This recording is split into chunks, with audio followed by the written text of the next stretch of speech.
નમસ્કાર મિત્રો, આજે આપણે ગિરીશભાઈ જોશી, વરિષ્ઠ પત્રકાર, એનાલિસ્ટ, એમની સાથે ફરીને જોડાઈએ છીએ. ગિરીશભાઈ જ્યારે વાત કરે છે ત્યારે ટકોરાબંધ સાચી વાત કહે છે અને એટલા માટે જ આપણા દર્શકોને ખૂબ ગમે છે. દર્શકોના પ્રતિભાવો પણ ખૂબ મળે છે.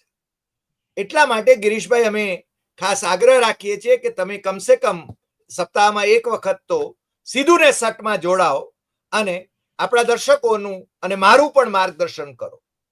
આજે ગિરીશભાઈ ગાંધીધામ છે અને છતાં એમણે આપણા માટે સમય કાઢ્યો છે, એટલે જરા પણ સમય વેડફ્યા વિના આપણે જે વાત કરવી છે એ નરેન્દ્રભાઈ મોદી, માનનીય વડાપ્રધાન, દુનિયાભરના સૌથી વધારે દેશોનો પ્રવાસ ખેડનાર, અબજો રૂપિયાનો ખર્ચ કરીને વિશ્વગુરુની છબી ઉપસાવનાર, રશિયા અને યુક્રેનના યુદ્ધને થંભાવી દેવા માટેના દાવા કરનાર, અને હજુ એ તો યુદ્ધ થંભ્યું નથી. હવે તો ટ્રમ્પભાઈ સ્પર્ધામાં છે અને ટ્રમ્પભાઈની સામે તો એ બોલી નથી શકતા, શી જિનપિંગ સામે બોલી નથી શકતા. ખબર નથી એની મર્યાદાઓ શું છે, પણ નરેન્દ્ર મોદીએ અત્યારના તબક્કે પોતાની પ્રતિષ્ઠા પાછી મેળવવા માટે વિપક્ષી નેતાઓને પોતાની સાથે જોડવાની કેમ ગરજ પડી અને પોતાની નૈયા પાર કરવા માટે વિરોધ પક્ષના જે લોકો છે એમને પોતાની સાથે જોડવા માટે કેમ લલચાવવાનું ઓપરેશન લોટસ શરૂ કરવું પડ્યું છે. ઓપરેશન સિંદૂર પછી એને ઓપરેશન લોટસમાં કેમ કન્વર્ટ કરી દેવામાં આવી રહ્યું છે, એના વિશે ગિરીશભાઈ આપણી સાથે વાત કરવાની છે. ગિરીશભાઈ, આપ ખુલીને વાત કરો એવી અમે વિનંતી કરીએ છીએ આપને. આપનું સ્વાગત છે ગિરીશભાઈ. ડોક્ટર સાહેબ, એક ચીજ સીધી હતી કે આપણને એ સમજવામાં બહુ વાર લાગી કે આપણે આંતરરાષ્ટ્રીય સ્કેન્ડલની અંદર વોકઆઉટ કરી ગયા, વોક ઇન કરી ગયા છીએ.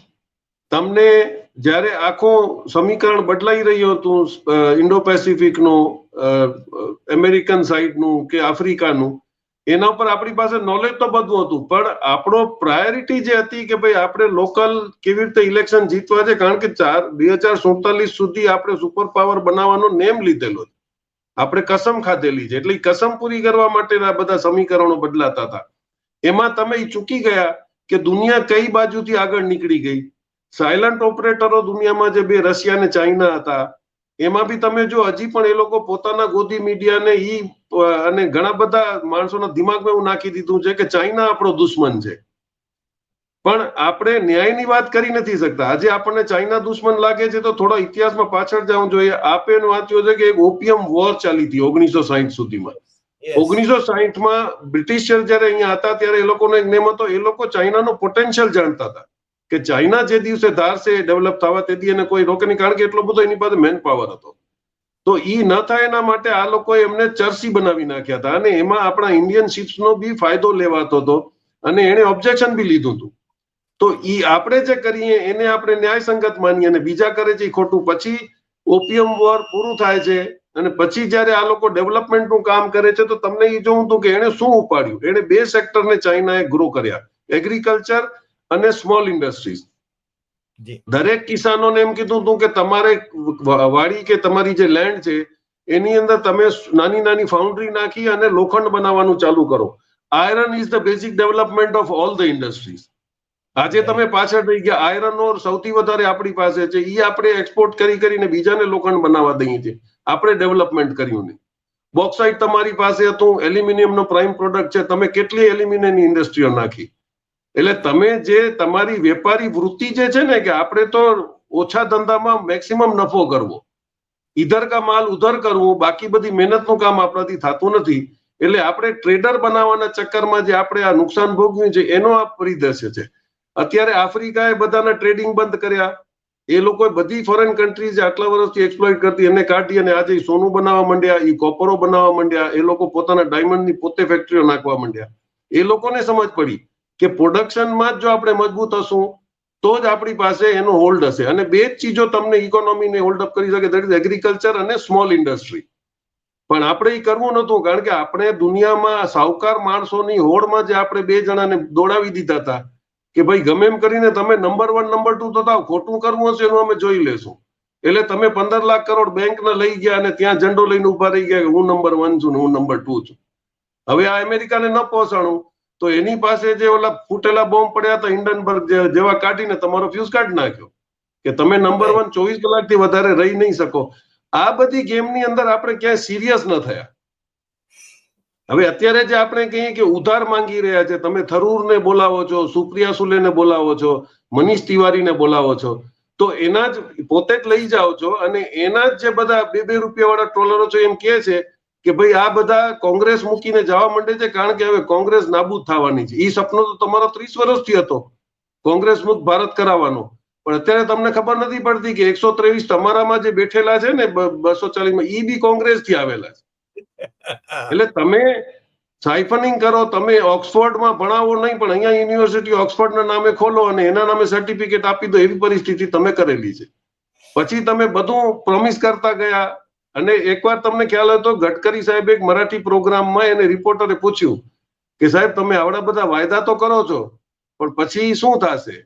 તો કે તકલીફ જ થઈ. અમને એમ હતું કે અમે તો જીતશું નહીં મનમોહન સિંહની જે પોલિસી હતી એની સામે, પણ હવે અમે જીતી ગયા છીએ એટલે હવે અમને તકલીફ પડે કે આ બધું ફેકમ ફાક કરી અને પૂરું કેમ કરશું. એટલે એ સમજતા હતા. પણ દુર્ભાગ્ય હતું કે એ જે મંત્રીઓ સમજતા હતા એમને પણ પ્રધાનમંત્રી ન સમજ્યા કે એમને બધાને કાઢી મૂક્યા. એટલે અત્યારે જે એમનો ગુજરાતમાં જે ફિયર હતો કે ભાઈ મારી સમકક્ષ કોઈ આવો ન જોઈએ એનું પૂરું કરી નાખો, એ તમે સેન્ટ્રલમાં પણ નિભાવીને આજે તમારી પાસે કોઈ નથી. તમે જે બોલો છો એના માટે એક વાત સમજે કે એકદમ પ્રતિષ્ઠિત આપણી સંસ્થાઓ છે, તમે એને ખોટા પાડવાની કોશિશ કરશો તો એ સૈનિકો છે, એમને દેશદાજ છે. એ તમારો એરફોર્સ કે તમારી નેવી કે તમારી આર્મી નથી. અને આજે આપણે જોયું કે એર માર્શલ બોલી પડ્યા. યસ કે યસ, કારણ કે અને હવે આ મોટામાં મોટો ખતરો છે કે તમે બધાને એમ કહેતા હો કે હું જે કહું એ કરશે, એ આ ડિફેન્સ નહીં કરે. કારણ કે એ ડિફેન્સ જે છે ને એ પ્રેસિડેન્ટ ઓફ ઇન્ડિયાની અંદર એક ઓટોનોમસ ઓર્ગેનાઇઝેશન છે. એ લોકો દેશ બચાવવાનું ખાઈને આવ્યા છે, બીજેપીને બચાવવાનું નહીં. એટલે તમે જે ખોટું બોલવાની અપેક્ષા રાખતા હતા એ આર્મી કે એરફોર્સ તો નહીં કરે. મને બહુ ડર છે કે ભવિષ્યમાં કદાચ ઇવન નેવી અને એરફોર્સ બી આવીને આ જ સ્ટેટમેન્ટ, આર્મી પણ સ્ટેટમેન્ટ આપશે. હવે આ મૂંઝવણની અંદર કરવું શું? એટલે એમની પાસે જે મોટામાં મોટો સ્કિલ છે કે તમારે માઇન્ડ ડાયવર્ટ કેમ કરવો, એ કરવામાં એમણે આ નવો નુસ્ખો કર્યો. તમે જુઓ, તમે 57 લોકોને સાંસદોને મોકલ્યા છે દુનિયામાં. એ લોકોનો ગ્રાઉન્ડ રિપોર્ટ જુઓ કે રિસ્પોન્સ શું મળ્યો તમને. તમારી કોઈ વાત સાંભળવા જ તૈયાર નથી. કારણ કે તમે જે સોશિયલ મીડિયા વોર કરતા હતા આ ફેરે લેન્ડમાં નહીં પણ સોશિયલ વોરફેરમાં તમારાથી પાકિસ્તાન ઘણું આગળ નીકળ્યું. તમને એ સમજમાં નતું આવતું કે ભાઈ તમે જે સ્ટેડિયમ આપ્યો ચાઇના ને ફ્રાન્સ ને રમવાનો, એમાં એ લોકો પણ એક્ટિવ હતા. તમે તો you walked into the trap. એટલે જેવું એમ કીધું કે રાફેલ ફગાવ્યો એટલે ચાઇનાએ તરત જ પ્રોપોગેશન ચાલુ કરી દીધું ભાઈ અમારી PL-15 મિસાઇલે રાફેલ ફગાવ્યો એટલે રાફેલના શેર પડી ગયા. હવે એ લડાઈ હતી એ બેની, એની વચમાં અમેરિકા કૂદી પડ્યો કે અમારું F-16 હતું.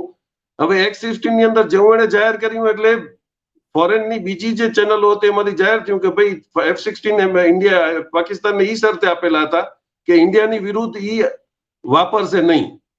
હવે એનો સોર્સ કોડ ન હોય તો ઈ ત્યાં મિસાઇલો લગાડીને ઇન્ડિયાની સામે વાપરી શકે નહીં. એટલે તરત જ પાછો ત્યાંથી ક્લેરિફિકેશન આવ્યું કે F-16 નતું, ઈ લોકોએ ચાઇનીઝ પ્લેન વાપર્યો હતો. એટલે અમેરિકા વોકડ ઇનટુ ટ્રેપ. એને પોતે ચાઇનીઝ પ્લેનના વખાણ કરી નાખ્યા કારણ કે એને ફ્રાન્સને મોટું નતું થવા દેવું. એટલે આ જે બધી સરમુખત્યારીની લડાઈ ચાલી રહી છે એમાં આપણે ક્યાંય નથી. આપણે કોઈનું કમ્પેરિઝન કરશું તો આપણે એ લોકોના પેરામીટરમાં નથી આવતા. એટલે વી શુડ લીવ ધેટ નાઉ. પણ ગિરીશભાઈ, આપણને રાફેલનો પણ સોર્સ કોડ તો મળતો જ નથી.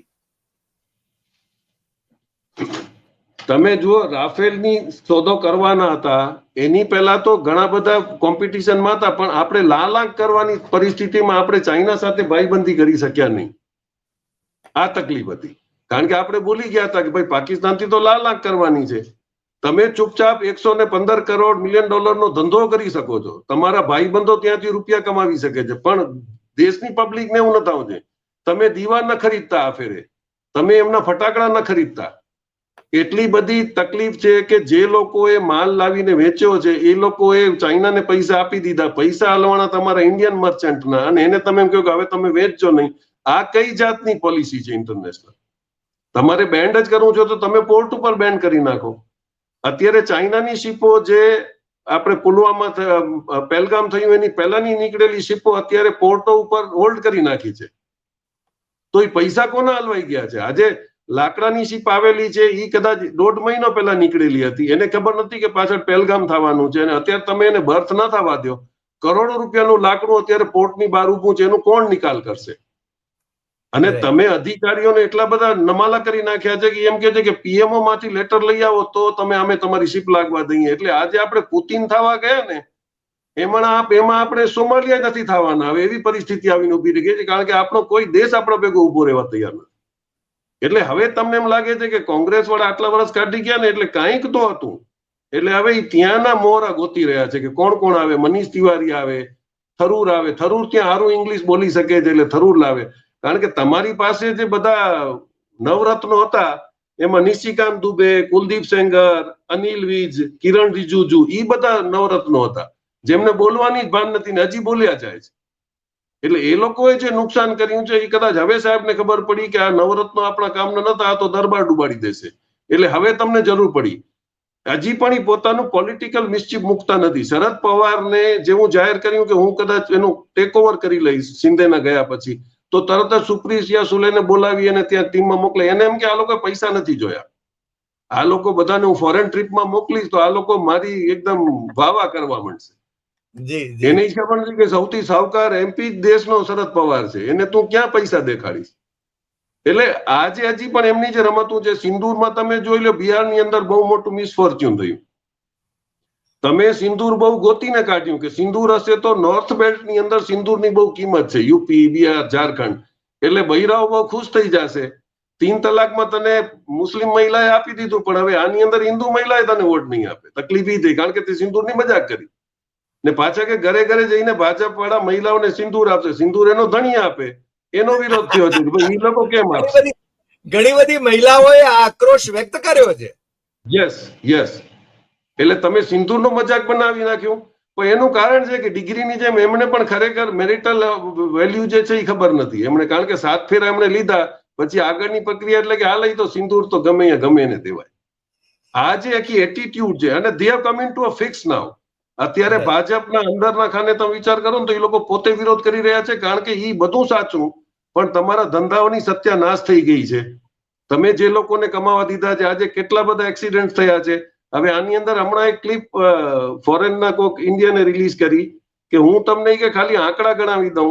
1999માં કે કંધાર થયું અને કારગિલ યુદ્ધ થયું. કોની સરકાર હતી તમે જોઈ લેજો. 2001માં સંસદ ઉપર એટેક થયો, કોની સરકાર હતી? 2002માં અક્ષરધામ થયો, કોની સરકાર હતી? 2012માં આપણે અમરનાથ યાત્રીઓ ઉપર એટેક થયું, 2017માં બી થયું. પછી 2002માં ગોધરા, 2016માં પઠાણકોટ, પછી 2016માં ઉરી, પુલવામા અને છેલ્લે આ પહેલગામ. આ બધા એટેક જયારે થયા ત્યારે તમારે ભાજપની સરકાર હતી. નહીં, એના પહેલા પણ વિશ્વનાથ પ્રતાપસિંહની સરકાર હતી, ત્યારે પણ ભાજપનો ટેકો હતો. અને રૂપિયાનું અપહરણ થયું ગૃહમંત્રીની દીકરીનું, એને આતંકવાદીઓને છોડ્યા ત્યારે ભાજપે એને ટેકો પાછો નહોતો ખેંચ્યો. એ મુદ્દા ઉપર નહોતો ખેંચ્યો પાછો. હા, એટલે ઈ એક શક પેદા કરે છે કે ભાઈ તમારે ઇલેક્શન જીતવા વખતે ઇલેક્શન હોય છે ત્યારે જ આ લોકો આતંકવાદીઓ કેમ ઉઠીને હાલ્યા આવે છે, પછી પાછા અંડરકવર હાલ્યા જાય છે. કારણ કે 5 વર્ષ પહેલા મેં આગળ મને કીધું કે ઇન્ડિયા ટુડે ઉપર શ્વેતાસિંહ ને રાજનાથસિંહે ઇન્ટરવ્યુ આપ્યો જયારે નવા એમણે કીધું હતું કે અમે લોકોએ એક્રોસ ધ બોર્ડર તો 0 ટોલરન્સ કરી નાખ્યું છે. અમે એવા ગેજેટ લગાડ્યા છે કે કંટ્રોલ રૂમ ની અંદર રાતના અંધારામાં બી જો આવશે તો એ થર્મલ ઇમેજિંગ અમને મળશે અને અમે ડ્રોનથી જ એને મારી નાખશું. એટલે 600 કિલોમીટર આસામમાં અને જમ્મુમાં અમે લોકો એ ગેજેટ લગાડ્યા છે. તો એ ગેજેટ ક્યાં ગયા? એટલે આજે બોલે છે એ લોકોને, એટલે જ મને લાગે છે કે એરફોર્સ ની અંદર જે અસંતોષ થયો કે ભાઈ તમે અમારી માટે ઇલેક્શન માટે તમે અમારો ઉપયોગ ન કરો, એટલે અમને આવી કીધું. અને દુઃખની વાત એ છે કે માણસો ઈ ગોતી લે કે આપણે કદાચ આઝાદી પછી સૌથી પહેલો ફાઇટર પ્લેન બનાવવાની કેપેસિટી ઇન્ડિયાએ પ્રૂવ કરી હતી. 1965માં બેંગ્લોર ઉપર ઉડેલો પ્લેન જે કોણે બનાવ્યું હતું? ક્રુર્ત કરીને એક છે, ઈ જર્મન એરક્રાફ્ટમાં હતો અને એનું નામ ઉતરવાની સરનેમ ક્રુર્ત ટેન્ક. કુર્ટેંગ જે હતો જેણે જર્મની માટે પ્લેન બનાવ્યા હતા, પછી જર્મની હાર્યો એટલે ભાગી ગયો. ઓસ્ટ્રિયાની અંદર એને આપણા એ વખતના રોના ચીફ રામનાથ કાવ ગોતી આવ્યા હતા અને જવાહરલાલ નહેરુએ કીધું હતું કે આ આર્કિટેક્ટ મળે ને તો આપણે પ્લાન કરીએ. પૈસા કોણ આપશે? ત્યારે વાલચંદ હીરાચંદ ગ્રુપ, જેને આજે આપણે ભૂલી ગયા છીએ, જેને ફિયાટ બનાવી, જેને પહેલી શિપ બનાવી, અને એ જ માર્ચમાં આપણે જે નેવી ડે મનાવી છીએ, પહેલી ઇંગ્લિશ માટેની શિપ એમણે બનાવીને આપી હતી. એટલે શિપિંગ અને હિન્દુસ્તાન એરક્રાફ્ટ લિમિટેડ એમણે ચાલુ કર્યું, જેને આપણે HL કહીએ છીએ. એમણે પહેલી ઓટોમોબાઈલ કંપની, એટલે હિન્દુસ્તાનને ડેવલપમેન્ટ માટે શિપ બનાવી, પ્લેન બનાવી અને કારો બનાવી. એ વાલચંદ હીરાચંદ ગ્રુપે બધા પૈસા આપ્યા હતા અને એણે કીધું કે જેટલો બી ખર્ચો થાય એ કુર્ટાંકને તમે ગોતી આવો. એને ગોતી આવ્યા અને 1965માં બેંગ્લોર ઉપર આપણો પહેલો ફાઇટર પ્લેન ઉડ્યો હતો. પછી જે બી થયું, ટર્કી આપણને એન્જિન ટાઈમસર ન બનાવી આપ્યું કે જે બી પ્રોબ્લેમ, પણ આપણે એટલા વર્ષોમાં પણ આપણે પ્લેન નતા ભાઈને. અત્યારે આપણે કહીએ છીએ કે આપણે 6th જનરેશનનો વિચાર કરી રહ્યા છીએ. એટલે આજે મજાક ચાલી રહી છે દેશની ઉપર. કાંઈ ન હોય, તમારી પાસે ફંડ નથી તો તમે કોરોનામાં ફંડ માંગ્યો ન કરતા આજે તમે માંગી જુઓ કે મને એરફોર્સના પ્લેન માટે પ્લેન જોઈને તમે જોજો કે હિન્દુસ્તાનની પબ્લિક તમને કેટલા પૈસા આપે છે. પણ તમે ના PM કેરમાં પૈસા માંગી શકો છો, કોરોનામાં માંગી શકો છો. આ શું પરિસ્થિતિ છે? મને યાદ છે નાના છોકરાઓ તરીકે 71ની વોરમાં, જયારે 65ની વોરમાં, મને લાગે 7-8 વર્ષના હતા, એ લોકો એમ કીધું હતું કે આર્મી વાળા નીકળશે ને ફંડ આપો, અને પબ્લિકે દિલ ખોલીને પૈસા આપેલા. એટલે તમારો નેશનલ ઇન્ટરેસ્ટ શું છે, પોલિટિકલ ઇન્ટરેસ્ટ શું છે, તમારે કોન્સ્ટિટ્યુશન તોડવાનો ઇન્ટરેસ્ટ શું છે, આ બધું હવે ખુલતું પડી જાય છે. એટલે તમારા બિહારની રેલીમાં 600 માણસો એ નહોતા, અને હવે જાગૃતતા આવતી જાય છે. That is I think a good sign. Yes. પણ છેલ્લે તમને એક સવાલ પૂછું. ઓપરેશન સિંદૂર ના નામે છે ને માનનીય વડાપ્રધાન એ છે ને આખા દેશનો પ્રવાસ કરે છે, અને મને તો નવાઈ એ લાગી, એટલે તમારી સાથે ગિરીશભાઈ શેર કરવામાં મને આનંદ આવે અને જરા દુઃખ પણ થાય છે. પશ્ચિમ બંગાળમાં એ જાય છે ત્યારે જે પ્રજા એમાં હાજર રહે છે એ હાથમાં રાષ્ટ્રધ્વજ લઈને હાજર રહે છે, અને સાહેબ જયારે ભાષણ કરે છે તો પાછળ છે ને કમળના સિમ્બોલ લગાડેલા છે, એટલે કે ચૂંટણી સભા સંબોધી રહ્યા છે. અને આપે બહુ સરસ વાત કરી કે લશ્કરી દળો દેશને બચાવવા માટે છે, ભાજપને બચાવવા માટે નથી. પણ હવે શું થશે? હવે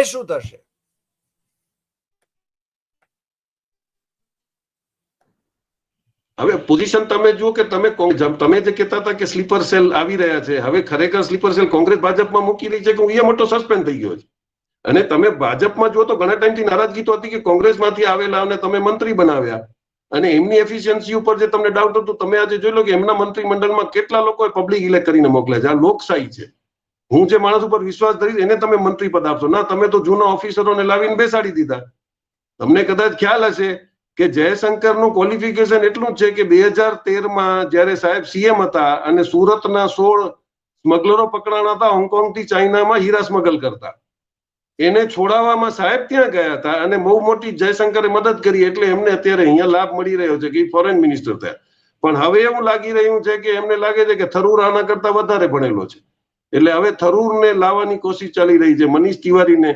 એટલે હવે તમને ભૂલ તો સમજાય છે, પણ I think it is too late, કારણ કે પબ્લિક કોન્ફિડન્સ આર્મીના અને સ્ટેટમેન્ટ આવ્યા પછી ઘણું બધું એ લોકોના ભક્તોના પણ માઇન્ડ ચેન્જ થઈ ગયા છે કે આવું તો ના ચાલે. તમે મિનિમમ કમસે કમ ડિફેન્સ ફોર્સિસને તમારા લાભ માટે યુઝ ન કરો.